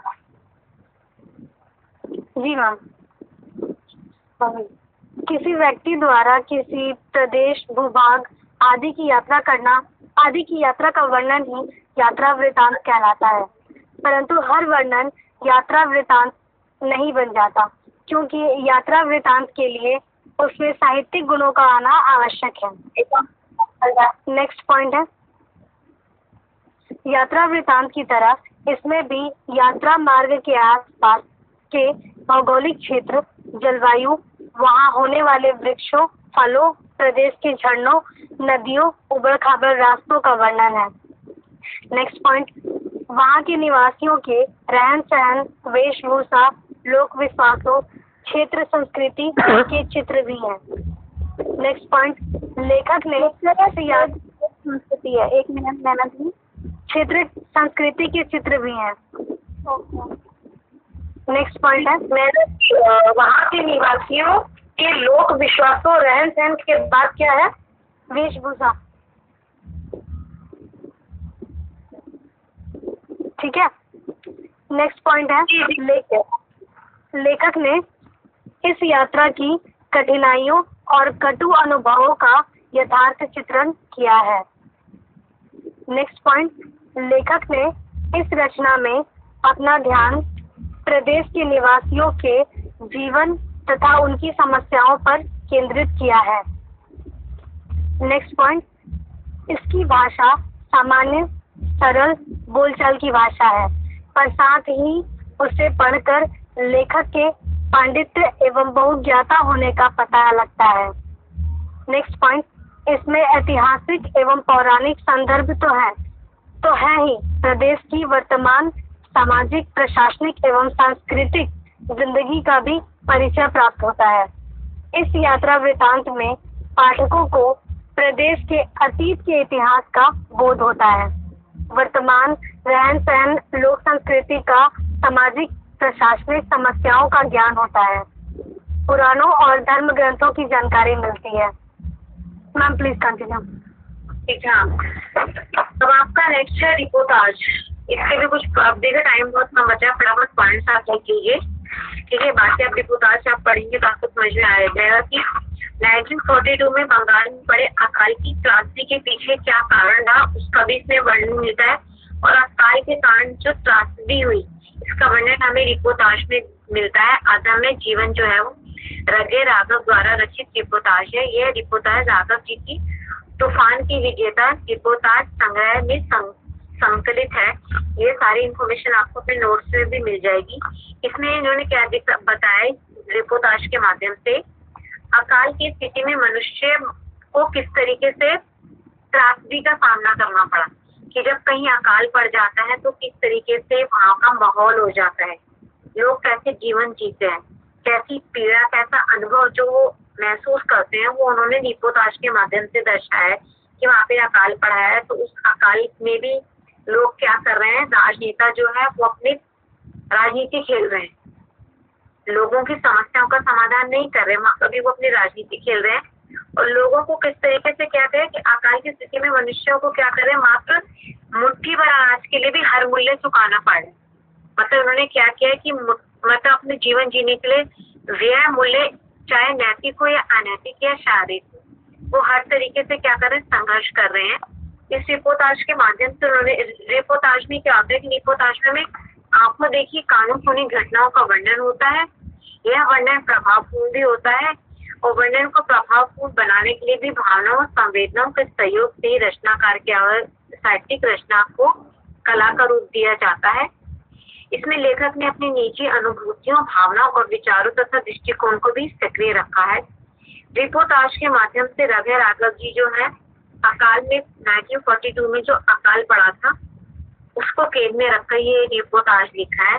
वहाँ की स्थितियों के बारे में बताया कि वहाँ पे लोग कैसे जीवन जी रहे हैं।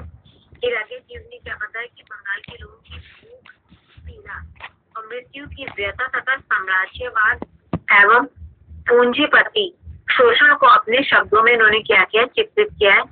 जनजीवन की भाषा में अगर हम बात करें तो उन्होंने परिवेश और परिस्थितियों को पूरी क्षमता के साथ उभारा है। उन्होंने क्या किया, उन्होंने बताया कि जैसे उन्होंने उदाहरण दिया है कि अकाल के ताने और बीमारियों के बाने ने जुलाहे चूहों की तरह मर रहे हैं आदि, इस तरीके के उदाहरण हमें इसमें रिपोर्टाज में देखने को मिलते हैं। इस रिपोर्टाज के माध्यम से हमें अकाल के, बंगाल में जो अकाल पड़ा था उसके बाद की जीवन की त्रासदी और पीड़ा का वर्णन इस रिपोर्ट में हमें देखने को मिलता है। बाकी आप अपनी बुक निकाल लीजिए। बुक में आप देख सकते हैं पेज नंबर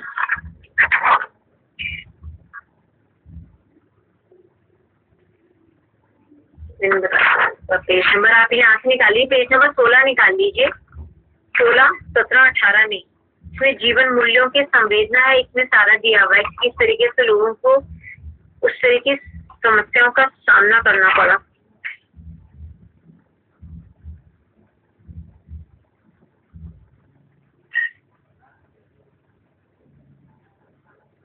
अब इसके कुछ पॉइंट्स आप फटाफट लिख लीजिए क्योंकि अब टाइम 5 मिनट बचे हमारे पास। मैम आपका पेज नंबर बताएं। आप पेज नंबर आपकी बुक में मिल जाएगा 24 पेज नंबर अच्छे से रीड कर लीजिए, उसका सारांश उसमें दिया हुआ है। आप पहले लिख लीजिए पहला पॉइंट, अदम्य जीवन राधे राघव द्वारा रचित रिपोर्टाज है।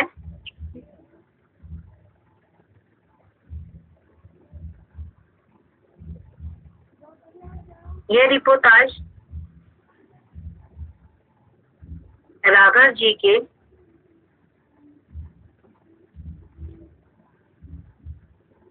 तूफानों के बीच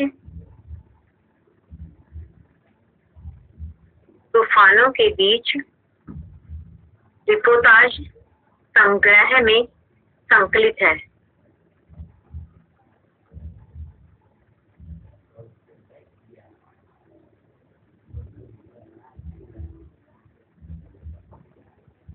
मैम फिर से दोहराइएगा लास्ट वाला मैम। तूफानों के बीच रिपोर्टाज संग्रह में संकलित है। जो अदम्य जीवन का जो अंश है ना, वो तूफान के बीच रिपोर्टाज के एक संग्रह है, उसमें से संकलित है। उसका एक अंश आपके सिलेबस में है। इसमें नेक्स्ट लिखिए, संग्रह में संकलित है। नेक्स्ट पॉइंट लिखिए, इस संग्रह में उन्होंने 1942 में बंगाल में पड़े अकाल की त्रासदी के पीछे निहित साम्राज्यवादी ताकतों के शोषण को त्रासदी के पीछे निहित साम्राज्यवादी ताकतों के शोषण को उभारा है।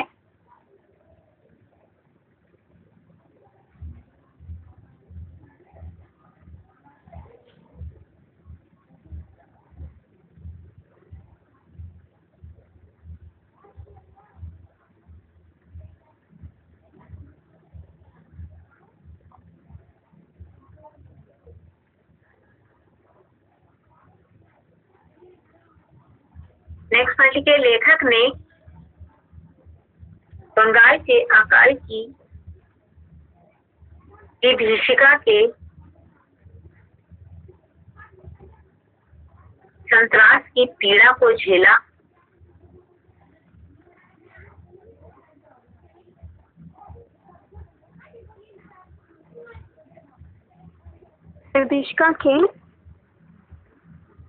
विभीषिका के संत्रास की पीड़ा को झेला।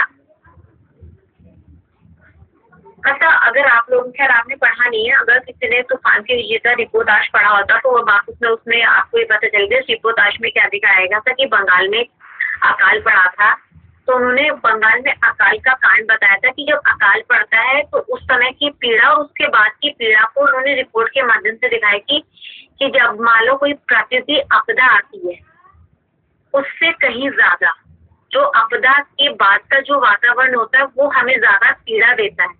क्योंकि अगर किसी का घर ढह गया या टूट गया या कुछ प्राकृतिक आपदा आ गई, उसके बाद जो पीड़ा अधिक होती है इंसान को, किसी बीमारी हो, गवर्नमेंट क्या कर रही है, गवर्नमेंट प्रॉपरली ना तो खाना प्रोवाइड कर रही है, ना ही उनको मेडिसिन प्रोवाइड करा रही है, तो लोग क्या हो रहे हैं, बीमारी से जो मर रहे हैं वो बीमारी उनको ज्यादा घातक दे रही है। और उसके पीछे क्या कारण है, गवर्नमेंट का लोगों की देखभाल ठीक से ना करना।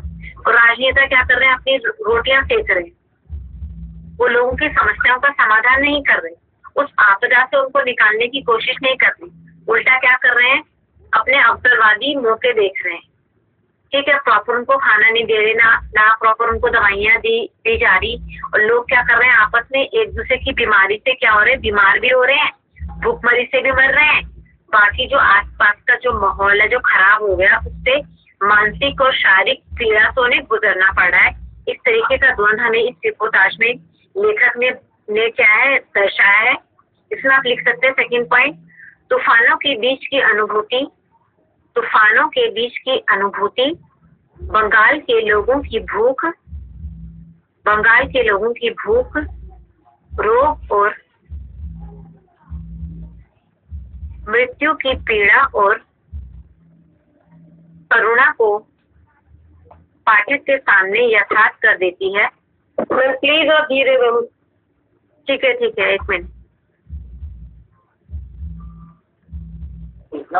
मैम एक बार रिपीट करिएगा, छूट गया। कहाँ से छूटा बेटा बताइए। तूफानों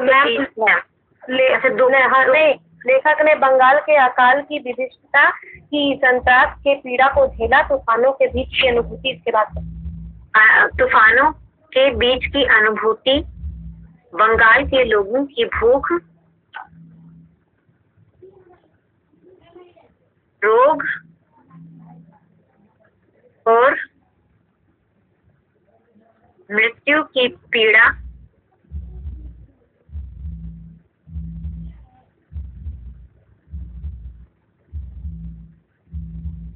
और करुणा को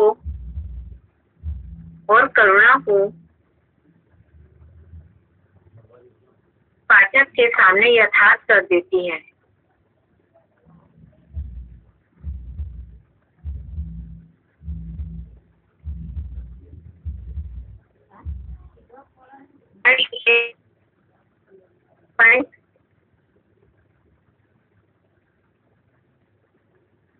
अकाल की स्थिति में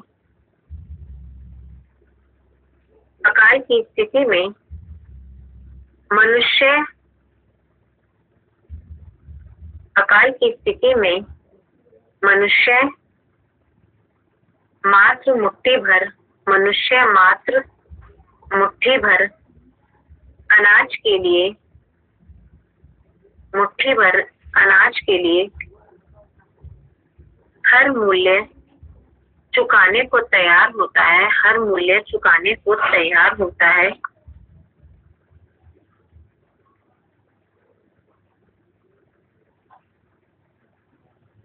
वह मूल्य चाहे नैतिक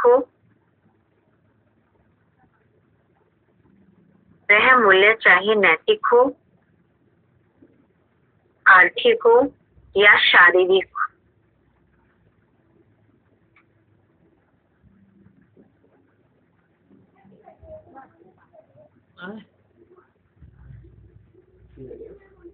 नेक्स्ट पॉइंट लिखिए।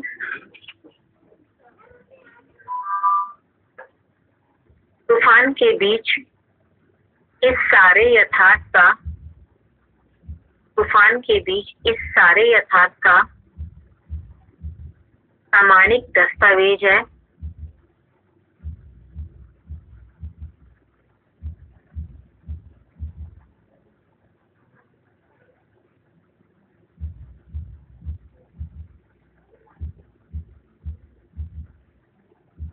नेक्स्ट पॉइंट लिखिए। मैम तूफान के बीच इस सारे के बाद थोड़ा रिपीट कर दीजिए। इस सारे यथार्थ का प्रामाणिक दस्तावेज है।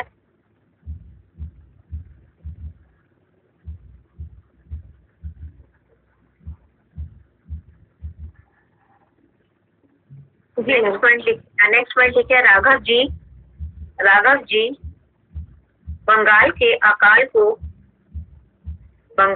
अकाल को देश की स्वाधीनता से भी जोड़कर देखते हैं।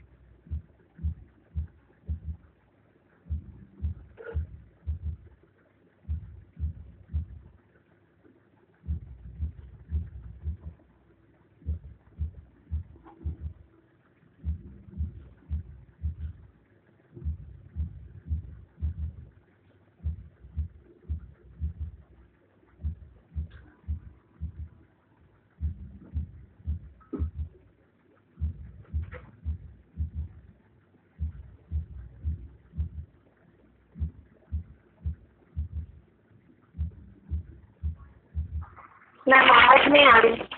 हाँ बेटा सबने लिखी है यहाँ तक। देखिए जो मतलब जो हाँ, अदम्य जीवन जो है वो आपके अदम्य जीवन जो है वो तूफान के बीच रिपोर्टाज संकलन का एक अंश है, जिसमें उन्होंने क्या बताया, अदम्य जीवन का यथार्थ ड्रामा है। मतलब वो ये कहना चाह रहे हैं कि लोग अकाल से तो मर ही रहे हैं, उससे कहीं ज्यादा वो बीमारी से क्या कर रहे हैं, पीड़ित हो रहे हैं और मर रहे हैं। और इसका उन्होंने वर्णन इसमें किया है, इस रिपोर्टाज के माध्यम से। उन्होंने बताया कि इसके कारण अकाल का क्या कारण है, अकाल का तो जो भी कारण रहा हो, लेकिन इसमें क्या कर रहे हैं, अंग्रेजों का शासन, पूंजीवादी शोषणकारी और नीति तथा स्वार्थ है। यह रिपोर्टाज बेहद कड़वा सच्चा है, जिसमें भूख और मृत्यु के सामने सारी नैतिकताएं जो है वो खत्म हो जाती। ठीक है, अदम्य जीवन जो है वो आपको ये मेंशन करना पड़ेगा कि ये तूफान के बीच के रिपोर्टाज से संकलन है अदम्य जीवन। अगर आपने पूरा रिपोर्ट आज का आप लोगों ने पढ़ाने तो पढ़ा होता तो पता चलता है। रिपोर्ट आज के माध्यम से लेखक किस तरीके से अपना अनुभव बता रहे हैं और सच्चाई बता रहे हैं और किसी भी चीज को छुपा नहीं रहे कि अगर मतलब अकाल पड़ा है, अकाल के माध्यम से अगर महिलाओं को अपना शरीर भी दांव पे लगाना पड़ा है तो वो पेट भरने के लिए या परिवार को संभालने के लिए अपना शरीर भी दांव पे लगाती हैं। और किस तरीके से ये व्यक्ति जो है वहाँ का, जब आप रिपोर्ट आज ये पढ़ेंगे तो उसमें दिखाएंगे किस तरीके से उन्होंने चित्रण किया है, पूरा वातावरण को रिपोर्ट के माध्यम से दर्शाया कि यथार्थ चित्रण हमारे सामने खींचते हैं कि एक बच्चा जा रहा है, उसके तन पे कपड़े भी नहीं है और भूखा जा रहा है, महिला है वो अपने आप इतनी मजबूर है कि उससे हर मतलब आर्थिक समस्या के चलते, भूखमरी के चलते, परिवार को संभालने के चलते अपने शरीर पूरी समझौता करना। तो कई तरह की जो परिस्थितियां हैं, जो उसका माहौल है, उसको रिपोर्टाज के माध्यम से रचनाकार ने तूफान के विजेताओं में दर्शा है। लेकिन आपके सिलेबस में सिर्फ अदम्य जीवन है जो रिपोर्टाज का अंश है, उतना ही अंश आपके सिलेबस में है, वो आप अच्छे से रीड कर लेना। और ये आपको आपके बुक पेज नंबर इसमें देख लीजिए, साक्षात्कार में कुछ नहीं है, उसमें इंटरव्यू दिया हुआ है, वो आप पढ़ लीजिएगा, उसमें आपको समझ में आ जाएगा। या आप यहाँ से 6 पॉइंट में राघव जी के बाद आप नहीं बोली, शायद आवाज नहीं आया एकदम। नैना आज बिना आप पॉइंट्स बोल दीजिए बेटा, फिर किसी के छूट गए होंगे तो। मैम पूरा नहीं, राघव जी ग्रुप में डाल दिया। अगर हाँ ग्रुप में तो डाली दूंगी, टेंशन नहीं है। अच्छा ठीक तो फिर बाद में कर लेंगे ना, अभी टाइम खत्म हो गया। हाँ टाइम खत्म हो गया, ठीक है। और नैना आप तो बेटा एक काम कीजिएगा, आपने मेरे को पर्सनल भी ठीक से ना वो बना के नोट्स मेरे को दे देना।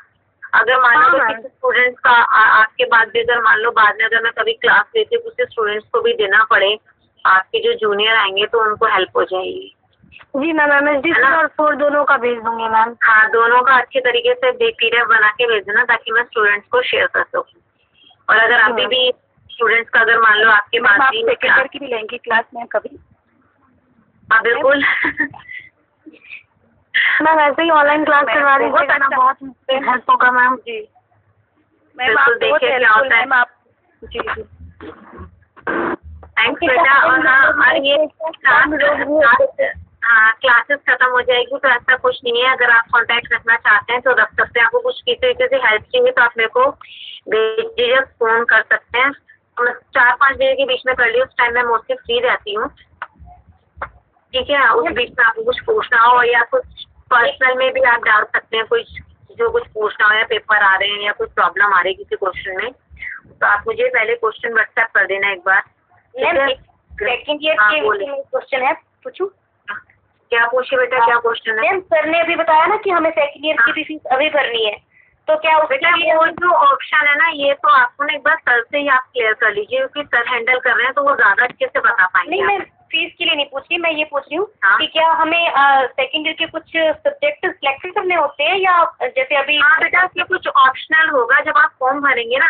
देखिए जो फर्स्ट ईयर में तो 4 पेपर आपके होते हैं, सेकेंड ईयर में आपके कुछ ऑप्शनल पेपर्स होते हैं, वो आपको डिसाइड करना पड़ेगा आपको कौन से लेंगे। तो मैम वो कैसे किस बेस पे डिसाइड करें? क्या हम अपने वो तो आप अपने इंटरेस्ट के अकॉर्डिंग कर सकते हैं। जैसे इसमें आपका सेकेंड ईयर का एक पेपर है, मलयालम साहित्य पढ़ना चाहेंगे या कन्नड़ साहित्य पढ़ना चाहेंगे, वो हिंदी में ही होगा। ऐसा नहीं कि आपको उसी लैंग्वेज में मिलेगा, वो आप पे डिपेंड करता है कि आपको हिंदी लिटरेचर पढ़ना है या क्या पढ़ना है। तो अभी फीस के साथ तो उसका कोई कंसर्न नहीं है ना, फीस तो डायरेक्ट चली जाएगी। ये फीस चली जाएगी, वो आप देख लीजिए, एक बार सर से बात कर लीजिए कि नहीं सर नहीं, जो फीस hostel पे- फीस नहीं जाएगी मैम, वो करते समय ही आपको सेलेक्ट करना होगा। हाँ, कहीं आपको प्रोसेस option बुला रहे करना हैं, पड़ेगा। उसी हाँ, वक्त वही मैं कह सेलेक्ट रही करना होगा। हाँ, क्योंकि आपको जब आप फीस भरेंगे तो पेपर भी आप उसमें मेंशन करेंगे। ये प्रोसीजर होता है ना, फॉर्म भरते हैं। एडमिशन लिया था ना आपने, वैसे ही सेकेंड ईयर में भी एडमिशन लेना है। हाँ, तो सर उसकी बात कर रहे हैं। फर्स्ट ईयर में तो है ना सब्जेक्ट हमारे फिक्स थे कि हमें यही लेने हैं। फिक्स है, लेकिन इसमें चूज करना पड़ेगा आपके इंटरेस्ट के अकॉर्डिंग। ओके जी ना, सेकेंड ईयर में कितने पेपर मैम, टोटल 7 पेपर पढ़ने पड़ते हैं मैम। 7 पेपर सेकेंड ईयर में पढ़ने पड़ते हैं, 4 पेपर आपके फर्स्ट ईयर में होते हैं ना। और 2 पेपर 100 मार्क्स के होते हैं, बाकी 50 मार्क्स के होते हैं मैम। और आपका होता है, एक कहानी होती है, एक उपन्यास होता है, एक दलित और एक पता नहीं क्या, इन चारों में से कहानी और उपन्यास में भी शायद सिलेक्शन करना होता है। कहानी और आपका एक तो दलित वाला पेपर है, या तो आपको